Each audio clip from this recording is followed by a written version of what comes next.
Welcome to Amazon Legends, where we have real stories about making it big on Amazon. Our guests are CEOs of large companies and entrepreneurs who became power sellers, also providers specializing in helping sellers, aggregators that acquire sellers, and former Amazonians will give us an insight from behind the scenes. Here is your host, Nick Urison. Welcome to another episode of Amazon Legends. You're going to love my next guest because we've been at this trying to get him on the show, and then we scheduled and then pushed back and scheduled, and I'm so glad he's here today. He's recognized as the leaders of swim diapers, for which his wife was interviewed by Forbes magazine. So there is a funny story about this because they got this interview request by Forbes magazine, and along the same time, Barbara Corcoran was going to be there. So they're thinking that, okay, we're just going to tag along. Barbara Corcoran is the star, and they're going to just include us in the conversation, and, his wife being an entrepreneur. So they just go along, very humble, sitting there. And then it turns out that the reverse was true. In other words, the star was his wife. She was being interviewed, and Barbara Corcoran was there just to support, show her enthusiasm for the success and everything else. So they are, as husband and wife, they made great success with swim diapers, and that's their claim to fame, so to speak. And today, he's the founder and CEO of Influx Catalysts, and they are an external traffic agency with focus on influencer marketing. And when he is not working, which is most of the time, he's into hockey, cycling, and youth athletics. And just before we started, I was trying to brainwash him to get into scuba diving. So with that, everybody, meet my guest, Paul Barron. Welcome to the show, Paul.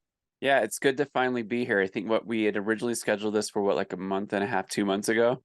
Yes, and then we talked all kinds of things. It was so funny. We were trying to figure out, what we're going to talk about. And that call usually is about half an hour. It ended up being like over an hour and an hour and a half something, because we covered pretty much everything from AI to you name it. So everybody, you want to stay tuned to this episode because Paul understands what it takes to make it in business. So we're going to have high-level conversation, somewhat philosophical, and then we're going to kind of alternate between that high-level and then hands-on. So it's going to, how they all come together. So it's going to be good. So with that, Paul, so tell us, what's the most important thing to recognize for sellers to be successful on Amazon? I guess the thing that comes to my head is, being successful, it takes a lot, but I guess I'm going to shoot this back at you. Do you think it's like personality, or do you think it's actually the ability to sell? Like you're selling chops or selling, I don't know, that your smarts, I guess. Personality or ability? Okay, so this is really the first question people need to ask themselves. And frankly, this question that you put is the reason why I started the podcast in the first place and called it Amazon Legends, because the kind of personality you have to have in order to be successful on Amazon has nothing to do with knowledge or experience or anything, right? You have to have a certain kind of personality. So the skills and the experience and everything else, and the methodology, the data and analytics and marketing, it's secondary. So let's cover each one individually. So what kind of a personality should people have? Well, I think you need to be driven first and foremost. Like, you have to be driven. You have to have a strong reason to do what you're going to do, right? You can't just be like a want-trepreneur. There has to be some sort of defining moment that puts you from wanting to doing, to achieving. I think there's a common thread that I see in a lot of entrepreneurs And I know that, you know, everybody says Amazon seller, but really Amazon sellers are entrepreneurs. You know, it's one vehicle, right? And I think that key is you have to be driven. You have to be, I think, not okay with the status quo, that there's something in your life that you're wanting to change, whether that's you just hate your boss, or you whatever it may be. Maybe you're not satisfied with something. I mean, I think of the people that I meet all over the world. Like I was just telling you, I just got back from this insanely long trip, China, then Australia. And I'm very privileged in this world that I live in, because, you know, being invited all over the world to like speak at different events and things, I get to meet a lot of different people and become friends with a lot of different people. And this guy, Andy, if you guys ever get the chance to meet his name is Andy Aykroyd. Actually, you should interview him on here. He's not what people would say as like this huge seller, but he doesn't want to be. Like, he wants to sell enough so that he can have fun with friends and build a network in a community. And so I think about him, like, he wants something, and what he wants is different than what I want. But that desire is driving him to sell, to continue to better himself. And Andy's in his 70s. I think he's 72, 73, something like that. And guy has like crazy life. Like, he's fought in a civil war in Zimbabwe. Crazy. Yeah, like just crazy story. But lived in the Middle East for a long time, like South Africa. Now he lives in Australia. Just an amazing person. But I think of people like him, right? Like, his reason is he wants to be able to travel, make enough money to travel, go to events, meet people, and have fun. Versus somebody like Brandon Young, who, like, he's building an empire, right? Like, but I think one of the common denominators between those two guys is that they're driven. They have some drive, something that pushes them beyond the pain. Where does money fit into this? Some people, I think that money is everything. But for me, I think of money is just a tool. Money in and of itself is empty. Like, if you're looking to money make you happy, it won't. I've been in phases of life where I've had a ton of money. And don't get me wrong, like, it's easier to live when you have more money than you don't. But I mean, you know, we met through a good friend of mine, Lauren Petrullo, who you interviewed on your podcast. Yeah. And I've known her for years. And I invited her to speak at an event that I held in Fiji. And, you know, money helps us get to Fiji. But one of the coolest things about Fiji, when we were first there, so we did this entire event I made it very family friendly. There were a bunch of kids there, different families brought their kids. And my kids were there. And their initial thought when we got there was like, why is everybody so poor? Fiji's super poor. And, you know, coming from this mindset of, in America, it's very consumeristic, individual, you know, that sort of society, like money makes you happy, things make you happy. And the cool thing that we experienced there was we did a tour of a village. And, you know, these are people that they'll live on less than $1,000 a month. I don't know the exact number, but they're, you know, and it's an agrarian society. And the majority of the people that live in the village are related. It's a very matriarchal society, and it's agrarian. And the cool thing about this was I asked my daughter, she turned 6 later that month, so she's 6 now. Asked her what her thought was, and she said that they live with joy. The Fijians live with joy. And I would much rather have somebody say about me that I live with joy than I have, like, because I think that joy is lasting. Happiness is temporal. It's based on things. Like, money can make you happy, but does it provide joy? And I think that joy is something deeper that runs through who you are as like a satisfaction in life. And so money is a tool. And being an entrepreneur, it allows you great risk and great reward, right? If you work your ass off and you decide that you're going to be successful, you will be successful. I firmly believe that. It's a decision that you're going to make. But ultimately, you need to look at money as to what are you going to do with it. Because at the end of the day, you know, we're all going to die. Every single one of us is going to die. So what is your life about? If you make a bunch of money and then you die, okay, great. What are you doing? How are you impacting the world? What is your money doing? Are people going to remember you, you know, for a year? Are they going to remember you for 5? Are they going to remember you for 10 or 100? What are you doing with your money? Because ultimately, it doesn't make you happy. It might make you happy for a little bit, but if you look at it as a tool to change the world for the better, and that's ultimately what I'm about. So Yeah. I don't really care about money. I mean, there's a lot of we all have negative beliefs that kind of impact the way that we live. And one of my beliefs is the core belief to who I am is that money is bad. It's just the way that I was raised. And so I'm unpacked because money isn't bad, right? Money is not bad. Money is just a thing. And so for me, like the reason why I do what I do is to help people and to empower other people. Now, in order to do that, I need money. And if I'm really going to do that, I need a lot of money. So unpacking this negative belief that I have about money being bad, money is not bad. Money is just a thing. You know, it's like saying that air is bad or water is bad. You know, water could be bad if it kills people, but water is also very good, right? So I think that in general, the advice that I give to people that are entrepreneurs and they want something, you know, look at it with a sober mindset of understanding that if you're not happy with who you are and you're looking at money to change that, you're going to be dissatisfied. Yeah. Because you'll make a bunch. And I have a lot of friends that make a shitload of money, way more than I do. And they're not satisfied with their life. And so they're trying to make more money. They're trying to fill this hole. But ultimately, that hole can't be filled by money. Yeah.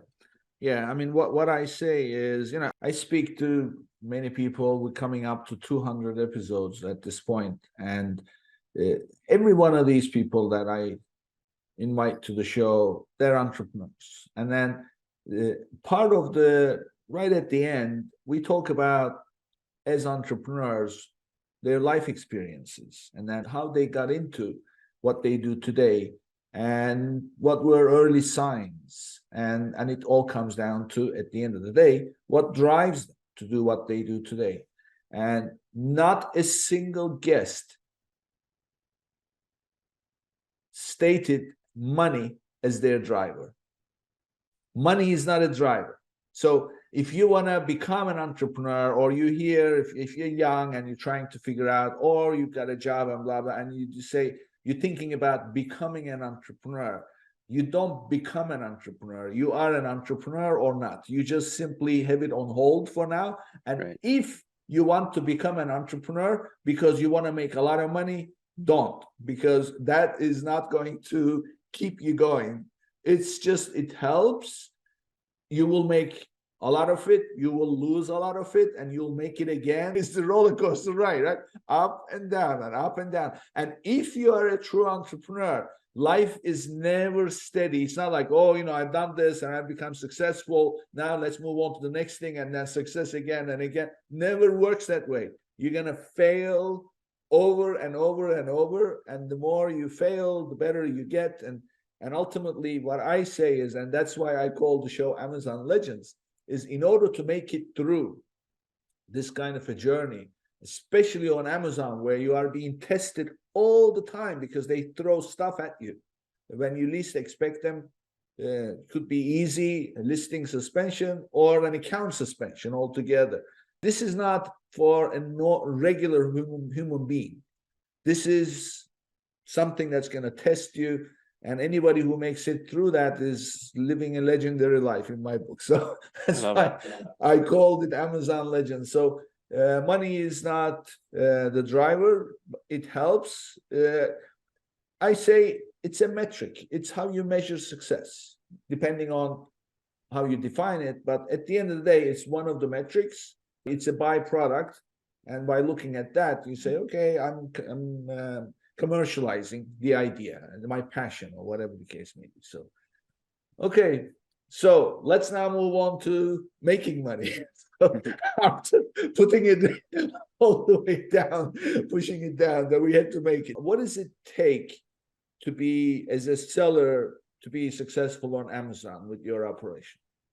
I mean, I think this comes back to, like, we'd sort of circle this, is like why you're doing what you're doing, because those driving that, so that, you're driven. So if you're driven, there is a why. So that would beg the question of, why are you doing what you're doing, and how do you be successful? And I think that some of the keys are, you have to have that drive, that no quit attitude. But you have to be teachable. You have to be perpetually learning.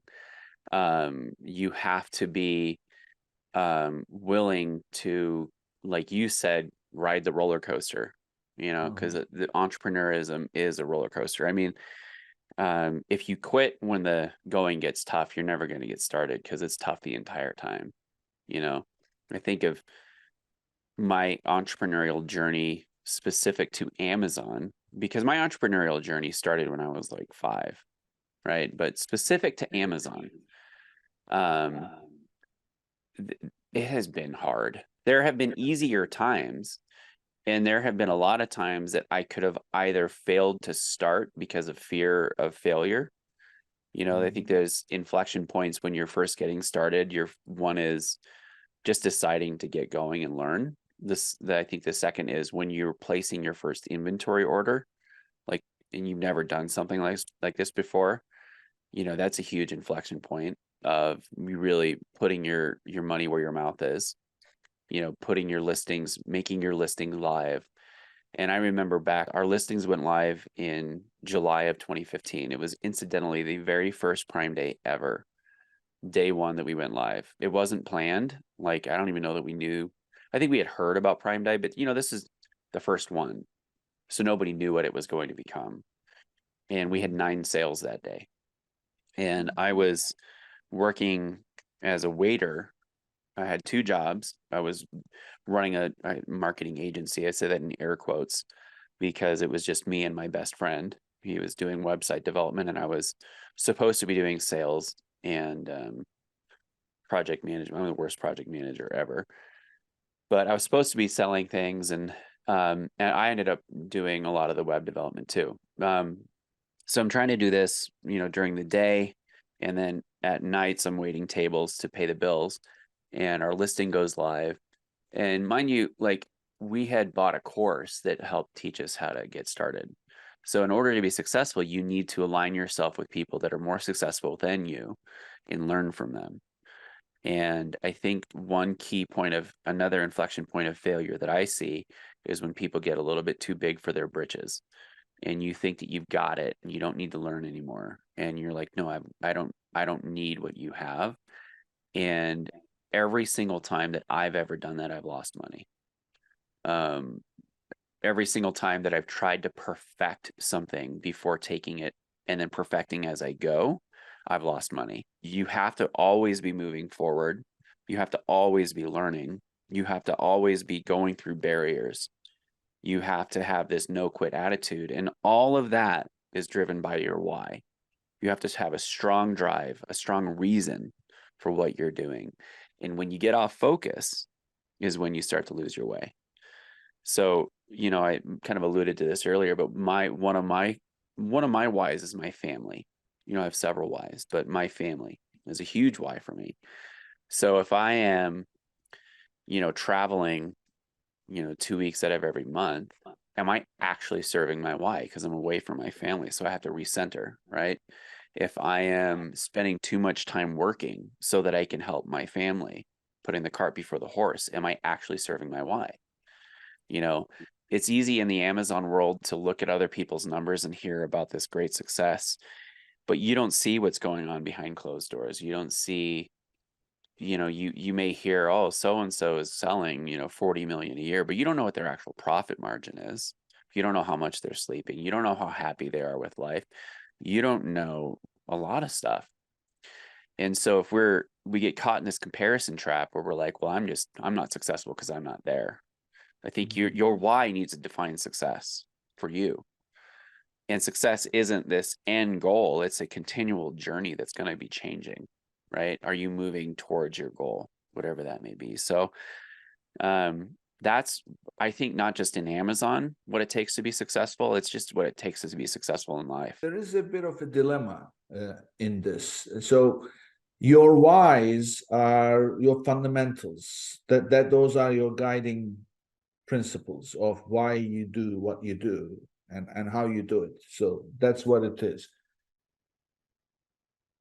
But when you start a business, it's a living organism, and it takes a life form of its own with its needs and wants and regulations and you name it, right? So there is no more, if you like, choice as the owner, as the visionary who started this whole thing. And now you have a couple of employees who now make a living out of you. And so this organism here wants you to pay attention and carry out certain duties and fulfill certain responsibilities, which will then conflict with your whys. How do you manage that kind of a situation? I think living life is living in tension in general. You have the tension of freedom. So let's just talk about, we're going to get all philosophical here. Freedom is its own worst enemy, because in order to be truly free, you have to live within restrictions, right? You can't have, let's say you have the freedom to do whatever you want to do. Let's say as an entrepreneur, right? You could start the day by drinking if you wanted to. You could drink whenever you want to, but should you? Just because you can doesn't mean you should. So freedom, you have the freedom to do whatever you want to do, but in order to do what you need to do, you have to live in tension of that restriction. Now, that tension between like this organism, as you defined it, like this, your brand or your business that takes needs, you just have to make sure that you're living in, that your balance is correct, that you're not living out of balance. And I think that, there's times in life where you live out of balance, and that's just normal. But I think that you just need to make sure that you're not going too far overboard. Like I look at somebody, I've never met the man, but Gary V, right? He's a huge role model for a lot of people, right? Not with his swearing. Not with his swearing, but some people he is. And there's a lot of people that model their lives after him. And the thing that I see as a casual observer, I'm not a Gary V fanboy by any stretch of the imagination. I think that he's a smart dude. And I think that he's done some amazing things. But when he started what he was doing, he said he was doing it for his family. And the man recently got divorced and lost his family. So that makes me really sad. Honestly, that makes me really, really sad for him. Well, Paul, this is something also, it often is the case. So people always say family. So remember the show Breaking Bad? Yep. So I'm sure everybody listening to this has seen it, if not majority. So in that show, as you know, he has a son, disabled, and his wife then gets pregnant and blah, blah. And then he has cancer, he's diagnosed with cancer, and he gets into this manufacturing crystal meth, and then quickly becomes a terrible person. From being a teacher and a loving and caring person, now he's calling the shots for people to die and everything else. And all along, he says, I'm doing it for my family. I'm doing it for my family. I had cancer, my treatment, our son, and blah, because his wife, ultimately, when she finds, he keeps it secret, and then when she finds out, this thing comes up, always, I'm doing it for my family. And right at the end, at the very last episode, they confront each other, and she says, all this time you've been saying you've been doing it for us. She says, you've been doing it for yourself. It's your ego. It's your satisfaction. It's you want this. And in fact, at the very beginning of the show, when they start selling, crystal meth with his partner, young, drug addict dude. He says he's not satisfied with the small amount of sales, and the kid says, I mean, what do you want? Look at the money we're making. Why do you want more? He says, you don't understand. I'm not in the selling business. I'm in the empire business. So he was building an empire. So all along, that's what he wanted. But his presentation was, I'm doing it for my family. So this often comes up. And I guess the first thing people have to recognize is they're never making these sacrifices for their family. It's because that's what they want. Isn't that the case? It's interesting. That's so interesting. I'm thinking of this. This just makes me think of, like, again, more philosophical, like the difference between how Sigmund Freud defined love and like C.S. Lewis would define love, who are contemporaries. And Sigmund Freud was very strongly adamant that there is no selfless love. And C.S. Lewis was adamant that there is a form of selfless love. And I think that that's it, again, why you do what you do centers around what you love. And can you love selflessly? I believe that people can. Sigmund Freud believes that people can't. I don't agree, because I see a lot of selfless love. And in that instance, well, you love your family. Are you loving them selflessly, or are you loving them for selfish reasons? Ultimately, okay, so you're doing it for your family. Let's say you're doing this, you're building an empire, but does your family want an empire? Right? I think that those are good things to ask your kids. Like, I need to ask my kids, like, I'm doing this for you. Now, within a caveat, right? Like, they're 9 and 6, right? If I asked them and I made my life decisions based on what a 9 and 6-year-old said they I would never work, and I would only play, like, I would only tackle them, like, wrestle games and, paint and, whatever, right? Again, it comes back to, like, that tension and balance in life. There's some people that say that life is always lived out of balance, and I think of it more of in seasons. I don't think about balance out of balance. I think that you just need to look and be honest with yourself about your motives. And I think that it is very frequent that we lie to ourselves and we convince ourselves one thing, right? So let's say I'm doing this for my family. And maybe you started off that way. Maybe I started off this way, but then it became too much. Right. And it's okay to scale back and say, I've gone astray. I need to come back. And I think that the people that I look up to the most in life are the ones that do that are introspective and are honest with themselves. Again, I would rather be known as somebody who lived with joy and impacted the world than somebody who, for example, like Jeff Bezos, right? Richest man in the world, back and forth.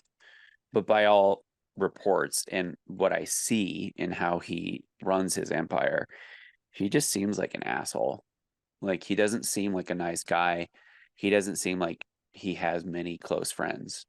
At the end of the day, you may be the richest man in the world, but you're still a man. Yeah. Well,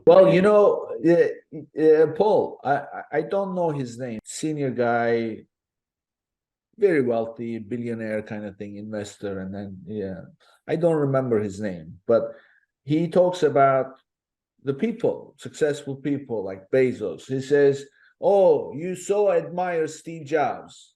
He says, I knew Steve. He was an asshole.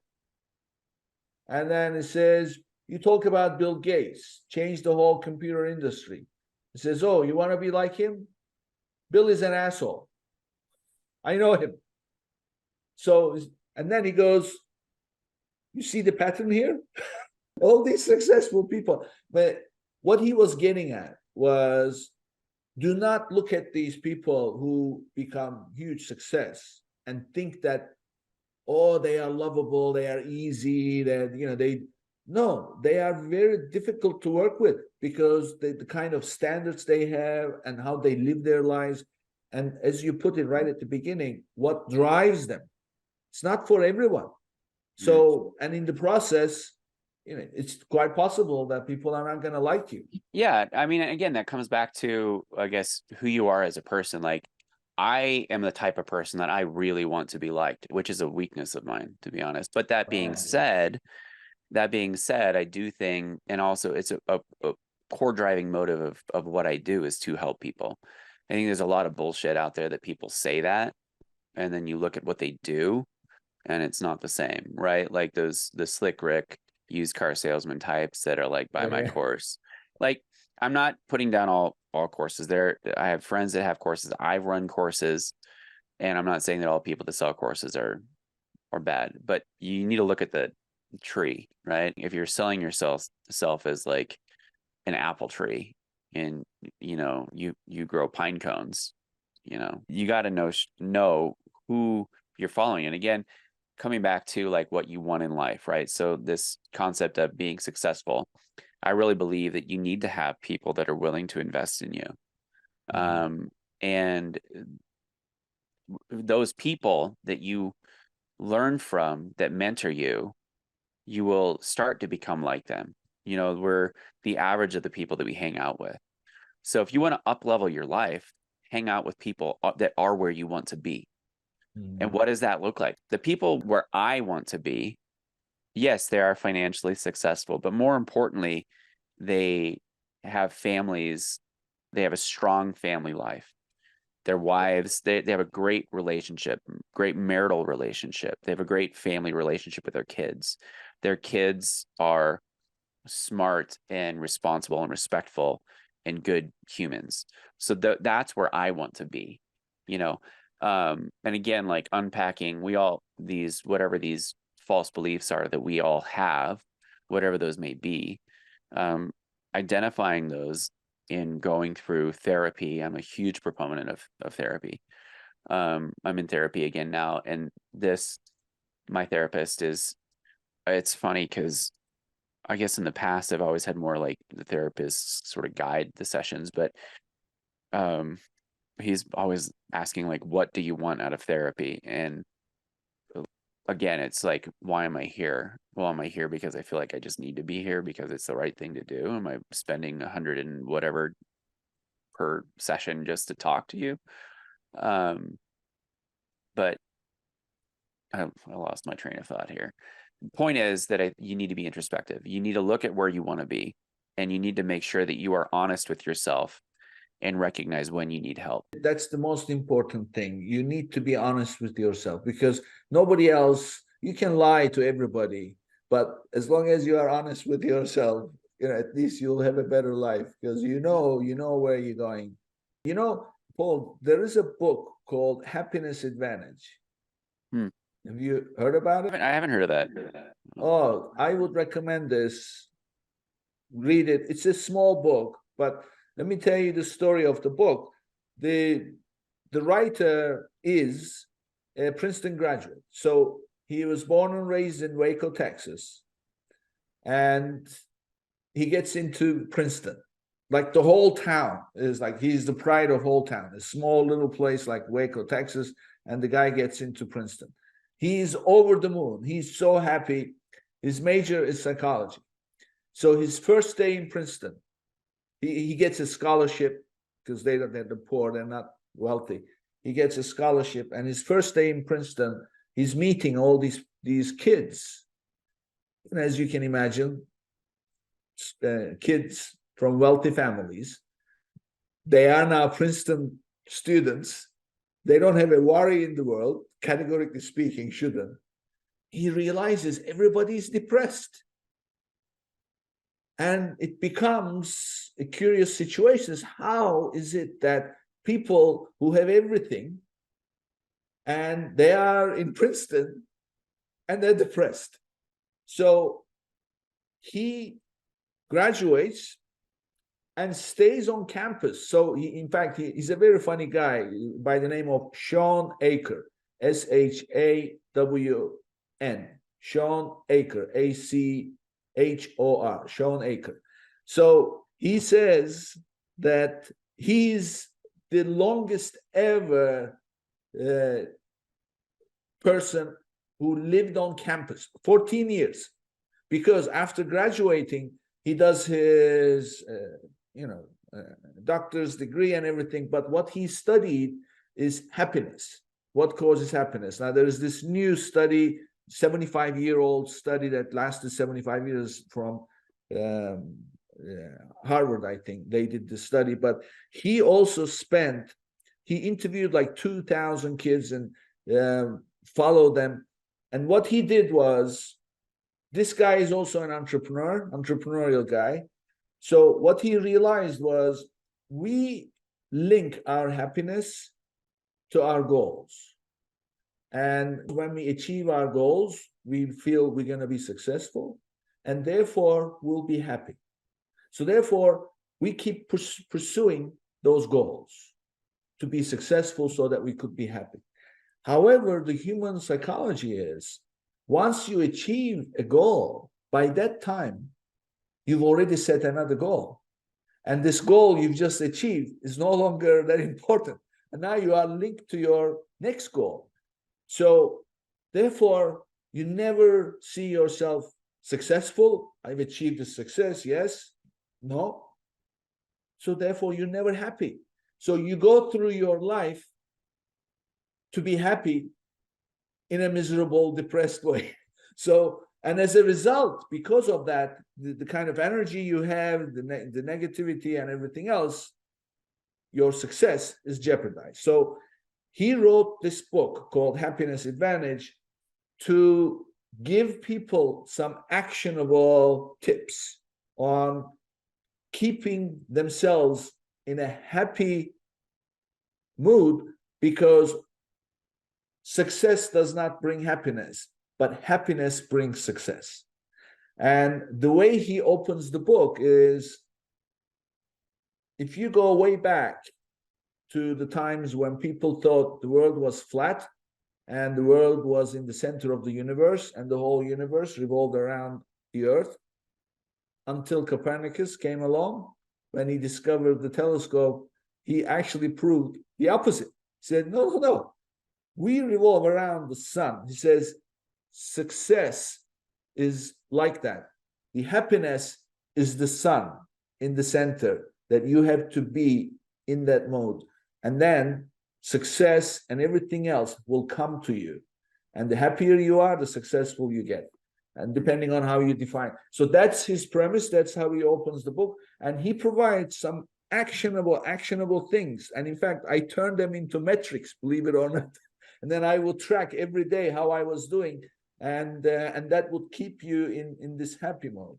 And ultimately, that's the trick. I mean, we're talking philosophical, but anybody read that book, you're going to have literally 1, 2, 3, 4, 5. I think he has like 9 different things that you do like as a ritual.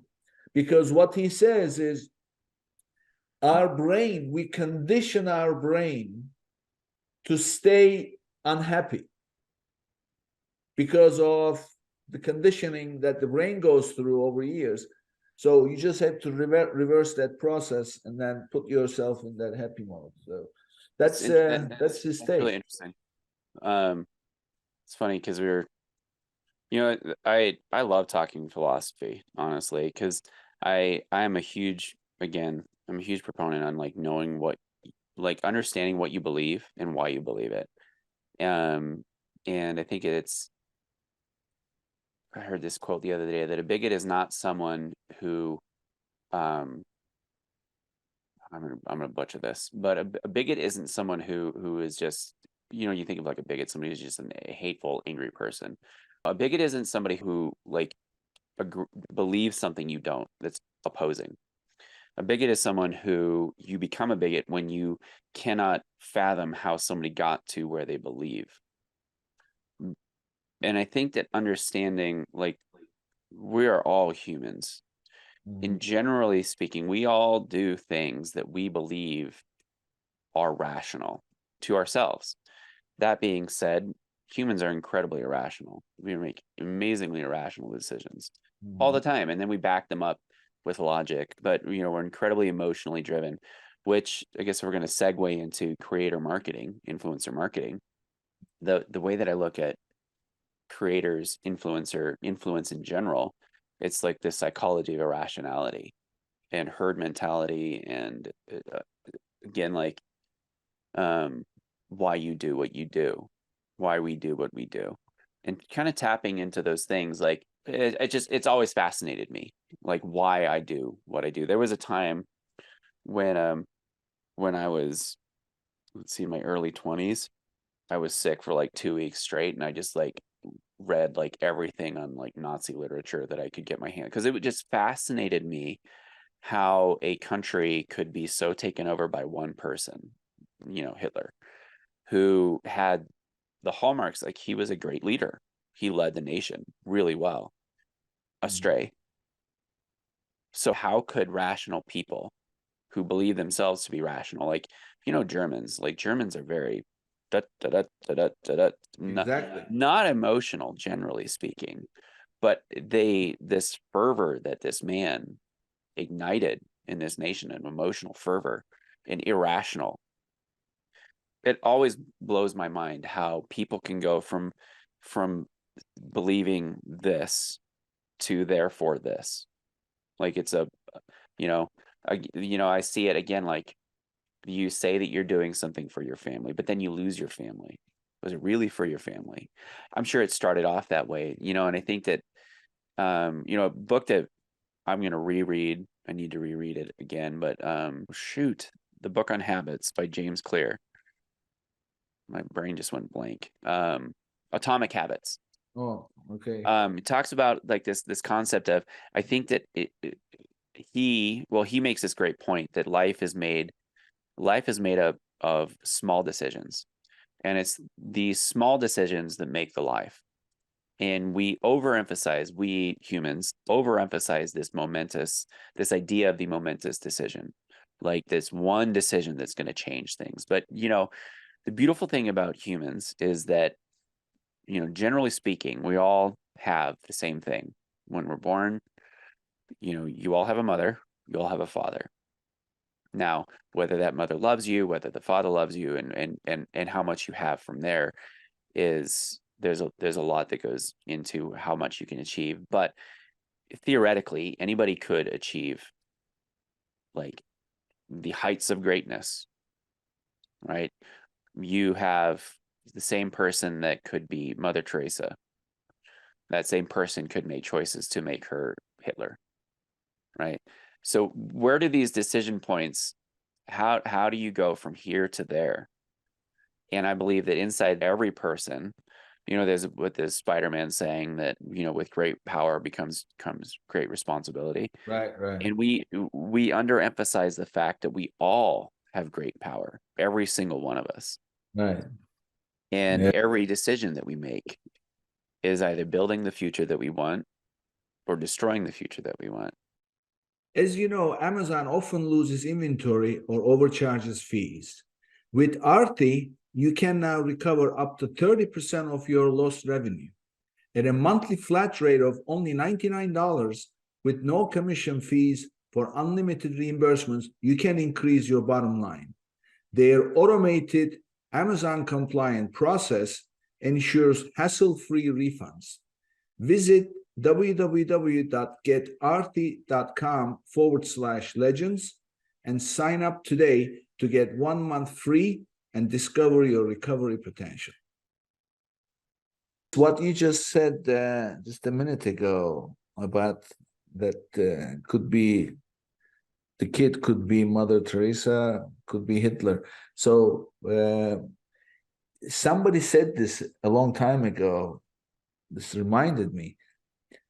When you are a parent, think very carefully about who you're sleeping with, referring to the kids, your kids, because Hitler was somebody's kid one day. It's a scary thought, right? And it's because every human being has that part. No matter, I was not born in America and I immigrated twice. It's not once, it's already a big deal to immigrate once. But I've done it twice. And totally different cultures. In other words, the first time was already a big change. The second time was also a big change. The first time, I was born and raised in Turkey and went to London.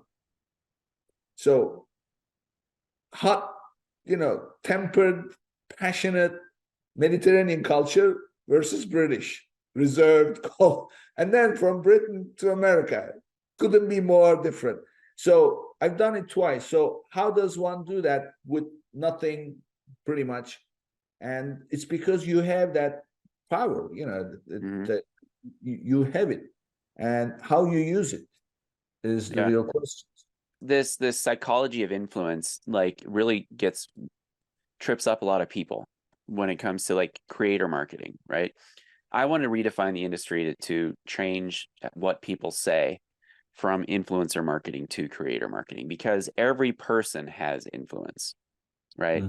Every single person. And ultimately, the number one way that people will make purchasing decisions is through word of mouth, period.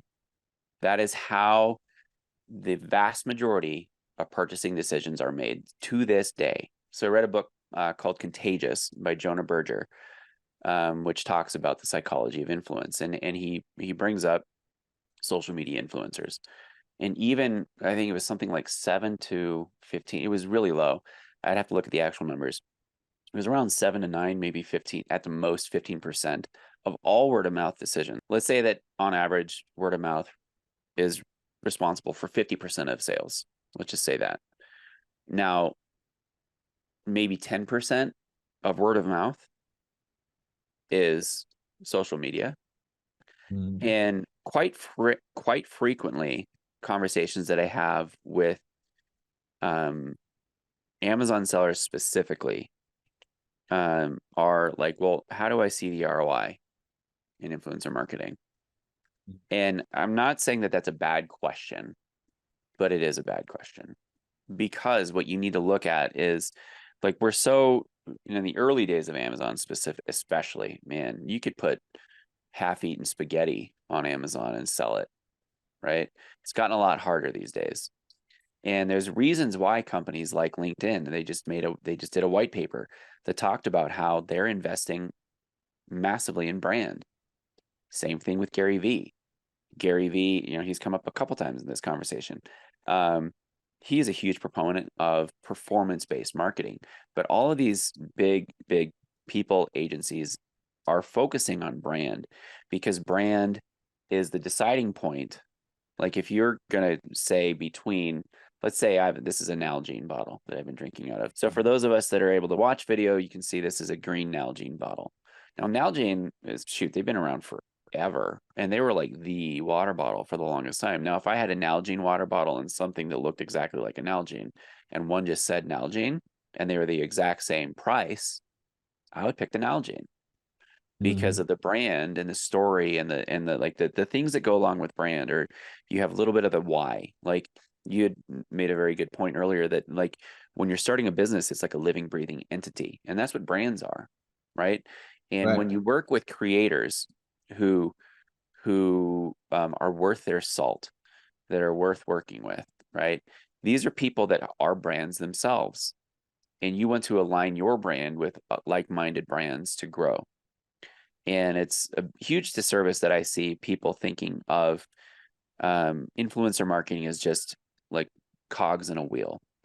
And there are incredibly brilliant business people that I respect that have started very lucrative companies that, for lack of better words, are like UGC puppy mills.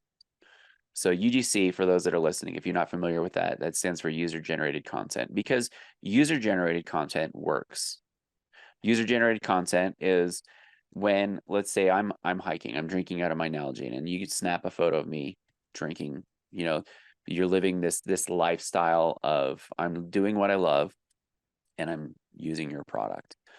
The most effective UGC is a lifestyle, and it's not sales driven, because people don't go to social media to buy things, right? Now, TikTok Shops is changing that to a degree. It's like the modern day QVC for Gen Z. And it's really intriguing to see where that's going to go. I'm excited about it.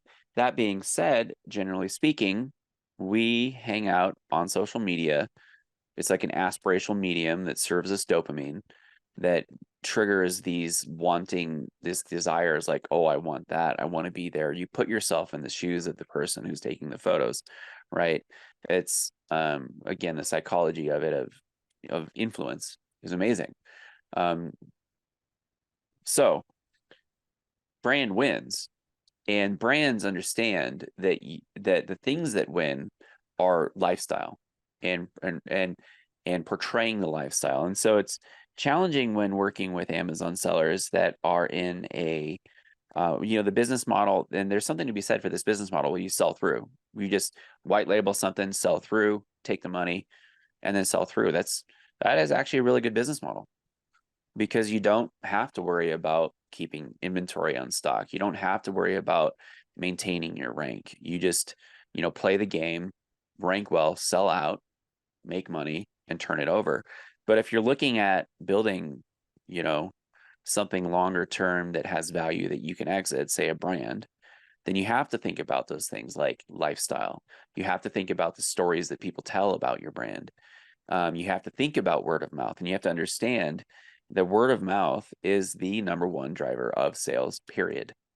And tracking word of mouth is incredibly difficult. Even when you ask people, how did you hear about us? They're going to remember maybe the last touch point, but they're not going to remember the preceding 10. Paul, there is something interesting. I had a guest recently, and it's very funny. I forget his name. His episode hasn't aired yet, but he's a Cornell graduate. Okay, so I called him the money man. As soon as we started, I called him the money man. So he graduated from Cornell. Then he worked for a hedge fund. And then he went to work for McKinsey Consulting. So it's all big money. It's all big money. So I said, and now he has his own agency. So he took the Ivy League path. That's it. And so anyway, so I called him, when we met first, we discussed. I said, okay, that's it. And then when we started recording, it's the money man. He understands big money, the large scale and everything else. But he had data to prove something that, frankly, after talking to you, I would say that is the new form of word of mouth. What he proved is organic traffic does not come from search. It's interesting. So it doesn't come from search. You want to hear the evidence? Yeah. So I would want to say, I want to hear but. I want to hear because there's a but coming. But there is no but. Organic search does not come from search, period. Okay. Where does it come from? Anything but search. Give you examples. Frequently bought together. People who looked at this also looked at this. External. Anything but search. Now, this is how he proves this theory. I have not yet done this exercise because I just recorded a week or so ago. Now this is available because Amazon releases the data. Search query performance. Mm-hmm. Download the entire search query performance file. Those are keywords that have been used in search, right? Right. Paid or organic. Right. Add up all the clicks. Then download your paid search report for the same period. Download the report, add up all the clicks. He says, you'll find they are almost the same. Then download your business reports. Same period. Look at the total of the sessions. Almost double. If you are a mature kid, usually if you're doing this well, you rank up and everything else, you get 50% organic, 50% paid. So he says, so I ask a question. If your entire search performance is half the number of sessions shown in your business report, where is the organic coming from? The answer is anything but search. And that is... So does he mean anything but search specifically on Amazon? Oh, we're talking Amazon. Okay, because that's where I was confused, because I'm just thinking like organic, the way that I think of organic, I don't even consider search on Amazon to be organic anymore. I mean, everything is paid. There is organic ranking on Amazon, but really that like the numbers are proving now that if you are not advertising and you're not converting on ads, your organic rank will decrease, like period. But the way that I think of organic is like everything off of Amazon. So, but let me tell you this. Okay, so this is, I have not yet told you the real message. So if your search traffic to your listing is half of the total traffic, and that other half, the organic traffic, is not coming from search, it's coming from all kinds of different things. What is influencing that? What is influencing your exposure to bring that to you? I think it's like, my guess would be what people know of your brand and what other people are saying about it. No. Being a hedge fund guy, this is what he said. You brought up Jeff Bezos. He says, listen, he said, Jeff Bezos was a hedge fund guy. So he applied the same principle. So what they do is the Amazon system simply does this following. You pay, you get your exposure, and in the process, you drive your BSR. And based on your BSR performance, the platform then decides to bring you organic. So it's the BSR that's driving the amount of organic traffic you get, which is anything but search. I mean, it's okay. So I could see that. I could see that when it is only in the Amazon ecosystem. However, I know that Amazon rewards external traffic tremendously. Oh, yeah. So, but this is included. What he is basically telling everyone is this. This dream about paying for your Amazon ads, your sponsored product, sponsored brand, whatever, to rank up on specific keywords so that you can start to get organic traffic from those same keywords that you converted through paid ads. There is no such thing. That's what he says. This is where I've been preaching since 2018. I have been preaching the same thing over and over and over and over and over and over and over. You have to own your customers. Right. That's the essence of what I've been saying since 2018. And it's really shouldn't be rocket science. Say you're launching a product, right? This is why I'm so in love with brand. Because if you're launching a product and you build an audience of people that love your product, so again, I'll just bring up my Nalgene bottle, right? So what other things go with Nalgene's? Like maybe lids. It's probably bad idea, but the lifestyle of Nalgene in general, maybe the top avatars that I can think of, people that purchase would be like, there's the office worker avatar, there's the school kid avatar, there is the sports enthusiast avatar that can be broken into sub avatar groups, right? So there's like the athlete that works out in maybe the gym, and then there's a person that goes hiking, right? So let's say that I'm building out lifestyle imagery around this.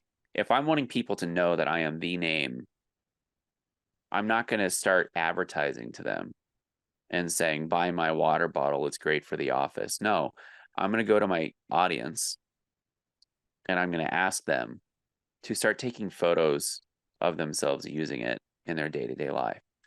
And I'm going to start building a community around of people that are passionate about telling my story and empowering them, whatever that may be, right? So let's just pick, I think the core thing with, the core tying thing between all these audiences would be healthy living, probably, because people know that it's healthy to drink water. Yeah. Right.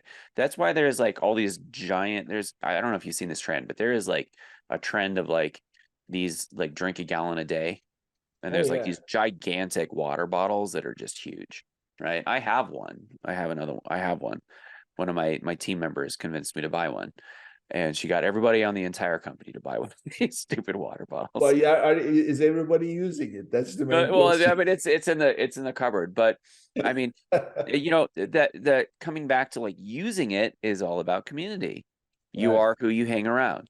So if you can reverse engineer how you can keep community talking about what it is that you do, then you're going to stay at the forefront of people's thoughts.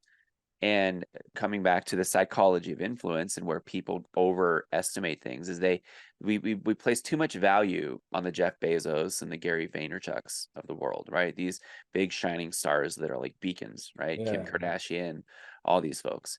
But we underemphasize the normal person, the person that is your avatar. Now, one of my friends told me this the other day. Because I feel like one of my superpowers is just being a friend, honestly. Like, when I love going to events and I love making friends. And not just do I love making friends, I love helping people. And one of the best ways that I can help people is by connecting somebody to somebody else, right? Like, I just love, I love helping businesses. And when I get super excited when people tell me business ideas, because like that's when my brain juices start flowing and I'm like, have you tried this? Have you tried this? Have you met this person? Have you tried this software? Have you done this? You know, I'm going to give you all the advice you never asked for. But You are the ultimate word of mouth person. oh, I love it. I love it, you know, because like, and this is where so like I'm an advisor for Carbon 6, and all that means is that I tell them my opinion on things. And they asked me to be an advisor, and what I get out of that is I get some free software, and I get to tell them what I like about it and what I don't like about it, and then I get to tell that to the community, right? I've been telling them this for months. Like, I think in general, most affiliate programs are broken. I think that they're garbage, generally speaking, because let's say like when it gets suspect when you say, well, click my link, right? Well, it goes from a strong recommendation to a why are you recommending this, right? So think of this. Let's say you're out to dinner with friends. I mean, this happens all the time. Like, we're over at a friend's house enjoying, you know, having beers on the Friday night or something, right? And they tell us this, oh my gosh, there is this new restaurant that just opened up. It is amazing. You've got to go check it out. If they were to say, oh my gosh, there's this new restaurant that just opened up, and make sure that you tell them that we sent you, then it would say, oh, okay, why?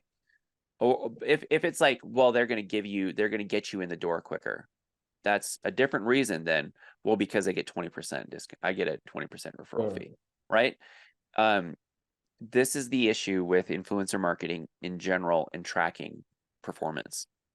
When it goes from a standard, I'm loving hiking and Nalgene helps me hike longer, like, right? Like, helps me stay hydrated, whatever, right? And I'm just taking photos of it. Versus, you know, buy this now. It falls flat because then it goes, people are like, well, why are you promoting this? Now, if it's a name brand and the brand has brand equity that people can trust, they're not going to think it's suspect. But when you have, you know, I'm sorry, you know, Susie, the Amazon seller, but nobody's ever heard of your brand.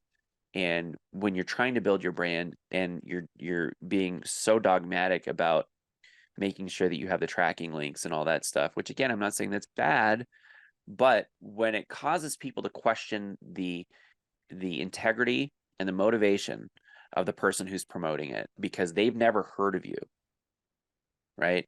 They've never heard of you. They're going to think, well, this person's only promoting it for the money, so I'm not going to buy it. Yeah, I mean, it's ultimately what we talked about earlier. Money is never the driver. It has to be authentic. And Yeah. what you said just a minute ago about these shining stars, that's not really who's going to influence you as much No. as an average person who's doing it, because that average person is authentic. You Right. can trust. And we watch movies. Everybody loves celebrities. But can you really take them seriously when they are doing something or promoting something? They're getting paid for it. They're professionals. No. They're acting, right? But if Yeah. you come along and you talk about your life experience and you talk about how a particular product, was always there for you, then they're gonna trust you more because yours is an authentic story, Exactly. and that's what it comes That down to. I mean, that's it. It has to come down to the fact that you value every single one of your customers. Now, one of the things that Amazon gets really right is, and that Jeff Bezos did a great job early on, was he said, well, their tagline with Amazon was customer obsession. Right. And I think we have a lot to learn from that, because if you can look at every single customer and treat that person, when was the last time that you felt so valued and respected by some company that they bought a customer for life? Tamara Rabinovich, if you know him, he talks about 6-star customer experience, and I love that. And it's he and I are right on the same page with this, because you need to think through, how can you make every single one of your customers such a raving lunatic fan that they can't help but telling everyone they know about you. Do you know the pull the cord method or program or whatever they call it? Are you familiar with that? Pull the No. cord. It's the pull the cord something, but it goes back to Toyota. So the CEO of Toyota, one day he implements this program where he believes that since it's an assembly line production, if any one of the workers, assembly line workers, finds something that may jeopardize the entire production line, he actually had installed these cords running above head. Any assembly line worker could reach out and pull the cord, which would stop the entire production. So Jeff Bezos implemented that procedure. So those people who answer your chat or your phone as an Amazon customer, who purchased something, that you are complaining about something, they apply that pull the cord procedure. And if they feel that what is being reported is spoiling the Amazon customer experience, they pull the cord and they stop the sale of a product or a service or a particular carrier. And I tested this. You know what happened? My package was delivered. It showed delivered. I was in an office space, shared office space, which had strict policy to shut the doors at 5 o'clock. So this package was extremely important. And it was like Friday or something. And I'm waiting for the package, constantly checking if it's delivered or not, because it's a big place that receives all the packages. And I see it delivered. And I go to the place where they receive all the packages, and they said, no, we don't have it. I get on the call, and I'm asking. 45 minutes later, the package showed up at the building. And I'm one of those people who will just dig, until I get to the bottom of things. And I realized that the carrier was tagging them delivered before delivery. And I reported that. When I realized this, I went back and I said, this is what happened. And I just wanted to let you know. I got a call back from somebody senior saying that we just want you to know that we will no longer be using that carrier because we realized that they were doing this for several packages.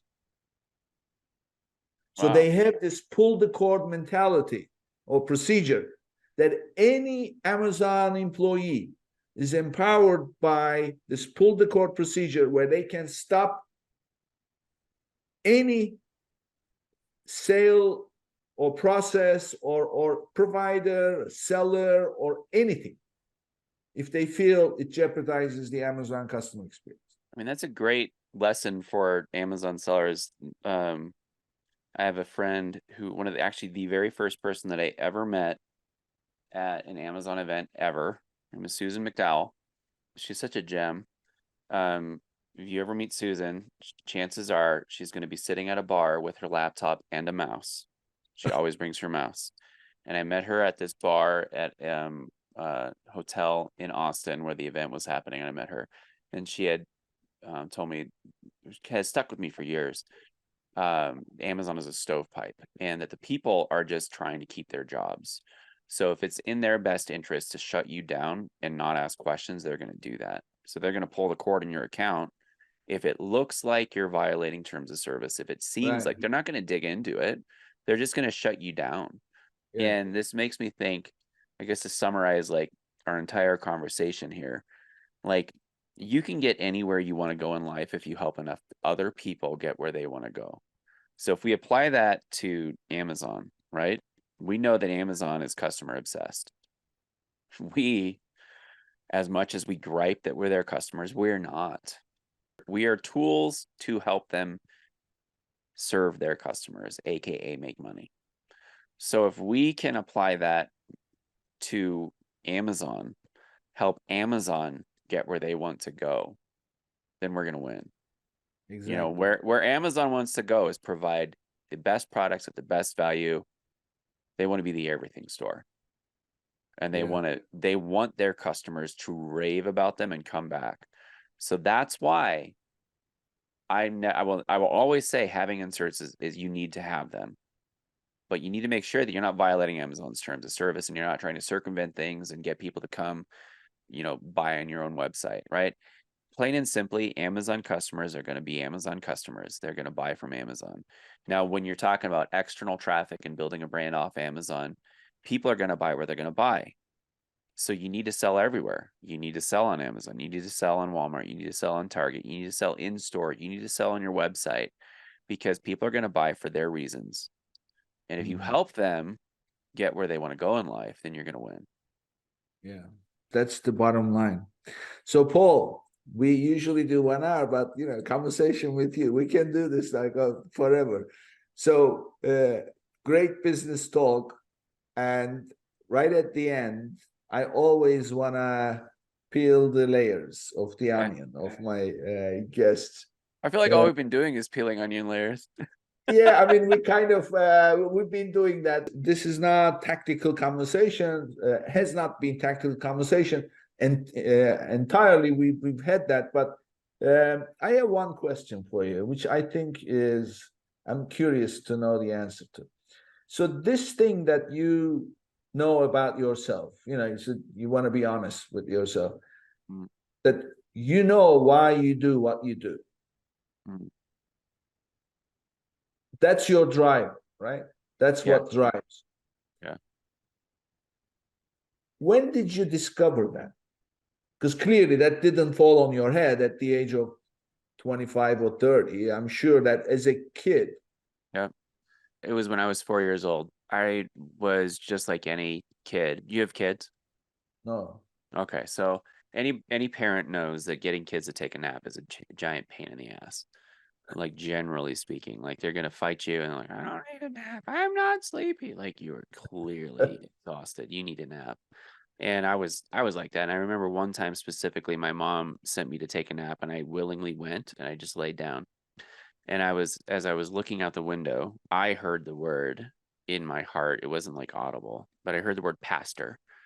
And when I was a kid, that made me think, what you would typically think of the word pastor, meaning like you start a church. And so that set the course for my life.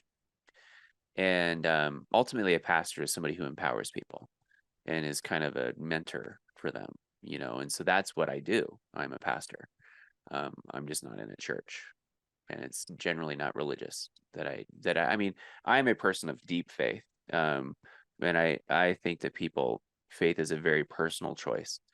And I think that's why I'm so intrigued by getting people to think about what they think about. Because if you don't think about what you think about, and you don't think about why you're doing what you're doing, you're going to live a sort of half-baked life. But at the age of 4, you decided to empower people. Well, I decided that that was what I was going to be. I didn't know what that meant, you know, and it's evolved over time. You know, when I was a kid, and I went through the phases like a normal boy, like I was going to be a fireman. I was going to be a fireman chaplain. Then I was going to be a police officer. But empowering people was in the core of it, right? It's always been the core. Yeah. But my why? entire life. Where did that come from? Honestly, like it came from God. Like it wasn't me. Like it was literally something that I just felt like I heard. Did you feel that you needed empowering as I a don't kid? think, I don't know. I don't think so. I had a very good childhood. I mean, my dad and my mother are still married. My dad is an amazing man. I mean, he has his faults. My mom is an amazing woman. She has no faults.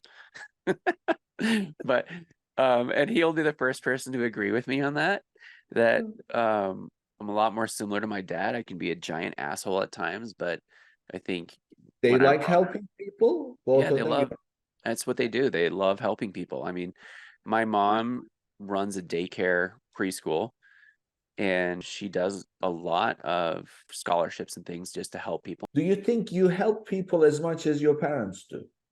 Ooh, I do, in a different way. You know, I help people. When I was in my 20s, I decided that the iteration of being a pastor, what that looked like, was helping people start businesses in third world countries so that they could feed themselves. Now, I may not be doing that in third world countries, but I am doing that all over the world, you know, via mediums like this, podcasts, webinars. Like I said, I just got back from an event, well, it was 2 weeks ago now in Australia. I had the privilege of speaking at Southern Seller Fest with Jamie Paros and Michael Fennick. And that the Australian community is just amazing. And prior to that, Steven Selikoff invited me as a coach to on his China trip for Canton Fair, and I was able to help people there. And so, like that's what I'm doing now. I would love to have less money stress. Well, but you know, Paul, what I'm noticing is you're so busy with, as you put it, your drive to help people. Yeah. It's like, you know, it's like you're trying to, this is not normal amount of trying. This is just like you are on a mission to help. You put it right. That's my mission in life. That's why. It's my mission in life. It's who I am. It's the core driving motive of what I do is to show people that they have value, that they have purpose. You feel this, you were born with this mission. Yeah, that's what it's not one particular event that happened in your life. I mean, it was that the defining moment was when I was 4, that one moment where I just heard that word and I woke up. I took my nap and I woke up and I told my mom when I woke up that I was going to be a pastor when I grew up. And it's been a lot of iterations of trying and failing and thinking that it was this thing, but it's actually something different. And as I'm trying to get there, I feel like I lose the way and then I fall. But then in that fall and in that pain, like I learn things that help me. Yeah. You know, there's had a lot of different issues with depression in my life, and going through phases like that have helped me just to identify really who I am and what I believe, and not just that, but then how I can help people more in those areas of belief. And you know, identifying, like, prior to starting the whole Amazon journey, I was fired from a job, and there's a bigger story there, but it kind of put me into a period of depression for about 2 years because I was newly married. And I had my identity kind of wrapped up in being the provider, being the, like, being that. And when that was taken away from me, it kind of put me back to who am I? Why am I here in the world, right?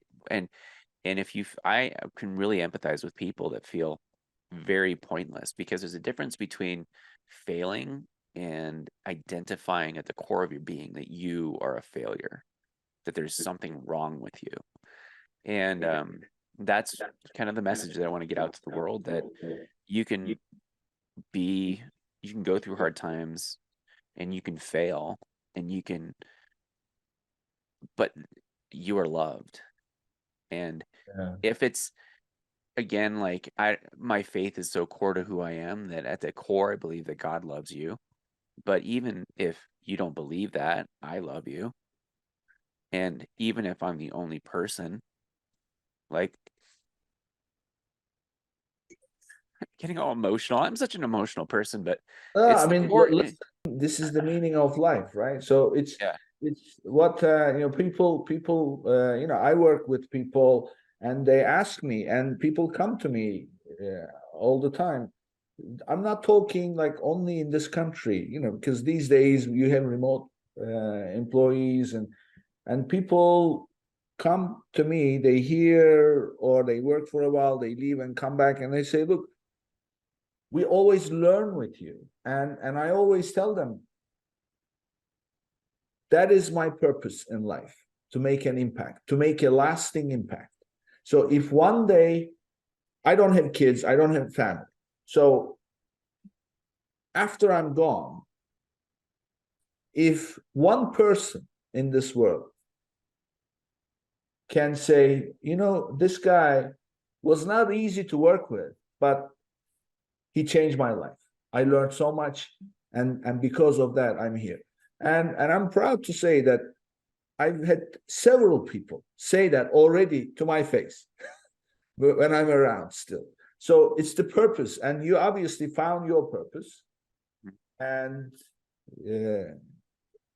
every day you are getting closer and closer, but we are also human beings. Right. We fall apart, right? We fail, things don't work out, we become depressed. I was on a podcast and somebody asked me, so how do you deal with being depressed? What do you do? So my answer, and this is my recipe. So I said to them, listen, we are human beings and things don't always work. And sometimes shit hits the fan and you are down. So there is no magic pill that you can take to get out of that depression. So what I do is decide that, okay, tonight I'm sulking. Life is terrible. I'm gonna dabble in my misery and suffer as much as I can suffer, torture myself, think like I'm a huge failure, this, have that, whatever. Just don't touch anything. It's in terms of work, because you're not going to be productive. Go try and watch a movie. Don't watch anything to do with, that may contribute. So just enjoy being depressed. And then when you wake up, start with a clean slate. So when you try to fight that depression at the time that you're feeling depressed, you're not going to win that fight. So surrender, enjoy the depression, and the following day, keep going. I mean, that's, I don't know if, frankly, I cannot even say that I'm successful in doing that, but that's what I try as much as possible. Sometimes it works, sometimes it doesn't. But as long as you are on your mission and you're getting closer, and then that failure that caused that depression is part of the learning, what are you going to do? You just keep going, right? Learn. Your story reminds me something. I don't know. Do you know Edgar Cayce? Sounds very familiar. Okay. Your story is exactly like his story, except that I don't think you are the sleeping prophet. They called him sleeping prophet. So Edgar Cayce, as a kid, a young kid. One day they lived, I don't remember where they lived, but one day he was out in the woods playing, and suddenly he sees a bright light. He was older than 4 years old. He sees a bright light. And this bright light, he can't make out what it is. And this voice says, "What do you want to do with your life?" And Edgar Casey says, "I want to help people." As a kid, he's a kid, like 7, 8 years old. And the bright light disappears. The next thing is he comes home and he's got an exam the following day. He's supposed to study American history. And his father is getting him to study, like he's teaching him and whatever. Says, "Okay, you read the book, blah, blah." And then finally he says, "Okay, you read these chapters. I'm going to come back and ask you questions, make sure that you learn." So his father leaves him. He's in front of the fireplace. The fire is going, and he falls asleep on the book. Lying over the book, he falls asleep. And after a while, his father comes back. He says, "What happened? You were supposed to study, and I was going to ask you questions." And he says, "It's okay. Ask away. I think I can answer." He answers every single question. He hasn't read the book, nothing. He learned it all. It all came to him. And then he grows up, starting to see an aura around people. And he would immediately be able to say, "Oh, Mrs. Smith, what's the matter? You are angry today. Who upset you?" Or, "Oh, you're happy today," because he would see the aura. And to the extent that one day he was in a department store waiting for an elevator. And this elevator arrives, the doors open, and he sees a bunch of people inside the elevator. And he's about to step in, suddenly realizes none of the people had any aura around them. And then he steps back, the elevator doors shut. The next thing is cable snaps, people die. It's crazy.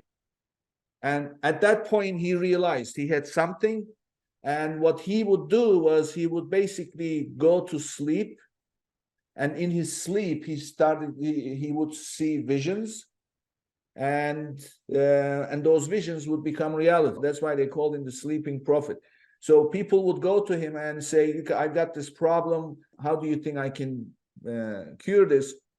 He would lie down, go to sleep, and then he would start to see things. And then he would say, "Okay, go, there's a store here," and then go there. And there's crazy stories. Look him up, Edgar Casey, Casey. It's amazing stories. But it all started with him saying, as a kid, "I want to help people."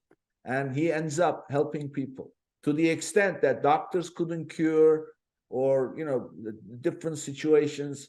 And that's what was driving him. Tell people how can they reach you, and tell us how can they contact you. Yeah, so you can go to our website, Influx Catalysts, Catalysts, Catalysts, influxcatalyst.com. And there's a ton of content that I've done. So you can just Google Paul Barron and influencer marketing or chatbots or anything. It'll come up. And if you ever, at Prosper, speak at Prosper frequently. I mean, there's a ton of events that I speak at. So, but Influx Catalysts, and you can email me, Paul, at emailinflux.com. Great. Thank you, Paul. Great discussion. Thank Awesome. you for being here. Likewise. Before you go, make sure to sign up with Aarti and claim your lost revenue. Visit www.getaarti.com/legends to register. You will get 1 month free and experience Aarti's features. Sign up now at www.getaarti.com/legends. Right. Thank you. And See ya. this brings us to the end of another episode, and I'll see you on the next one. If you enjoyed today's episode, be sure to subscribe, rate, and review the episode, and share it with someone you think would benefit from it too.